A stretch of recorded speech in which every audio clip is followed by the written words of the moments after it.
Good evening, Mr. President. I actually have two questions for you.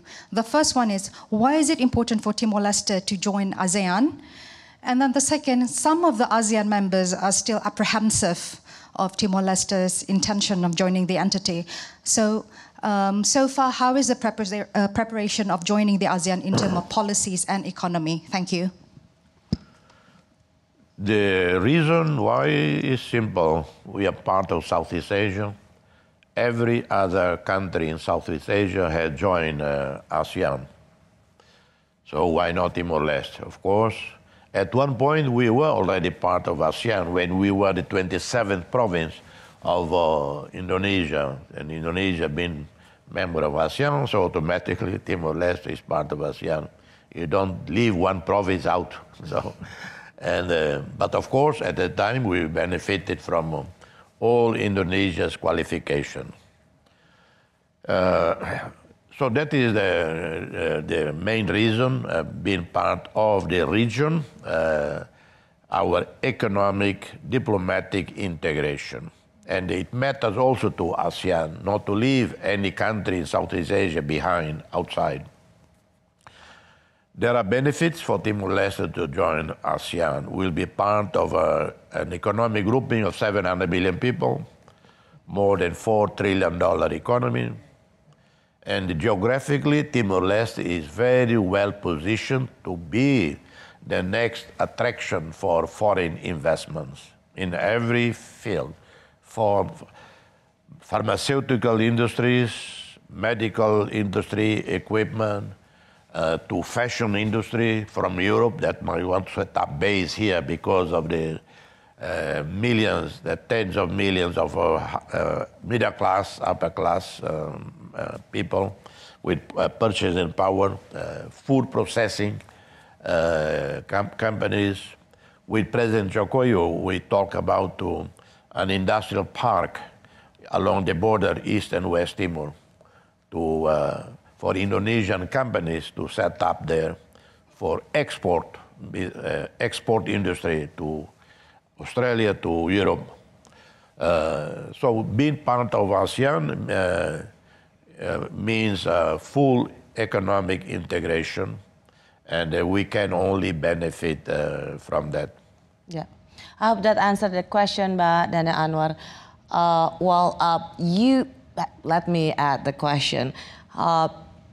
You have the intention that the target to join the ASEAN is next year. What if it doesn't happen? What if it doesn't happen? Yeah, because I know, I heard somewhere, you said like, becoming an Asian member is, I mean, we need to reach heaven first. Yeah. Well, then to Asian, so it's easier to get the heaven. Yes. Rather than to Asian member. Some demands from ASEAN countries are totally legitimate. I don't question the demands, but it has taken so long, and we have done so much in developing our country, upgrading our human resources, which we do anyway. We join ASEAN or don't join ASEAN, we do. Anyway, it's taken so long when other countries that had joined before didn't have to go through this process, and but Timor-Leste is the only one that has to go through this process, almost like some Eastern European country, Central European country, when they tried to join the European Union. Yeah.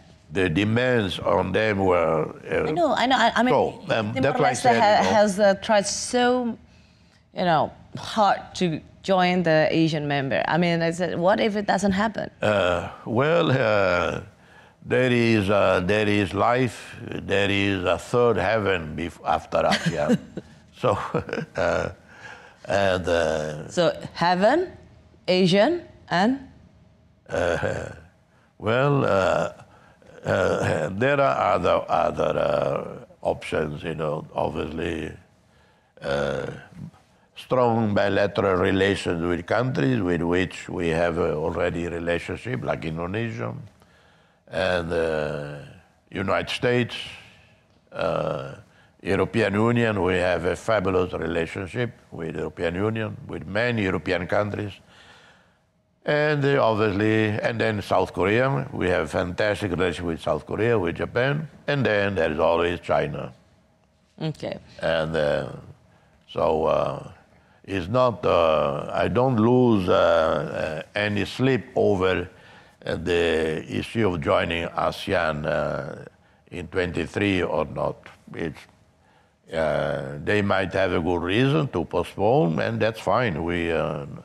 But we cannot wait forever. We have to look at how to open markets, maybe free trade agreement with everyone, and sometimes there might be even advantage of not being to belong to a regional organization. Okay, Mr. President. That you are freer to make decisions on currency, on fiscal policies.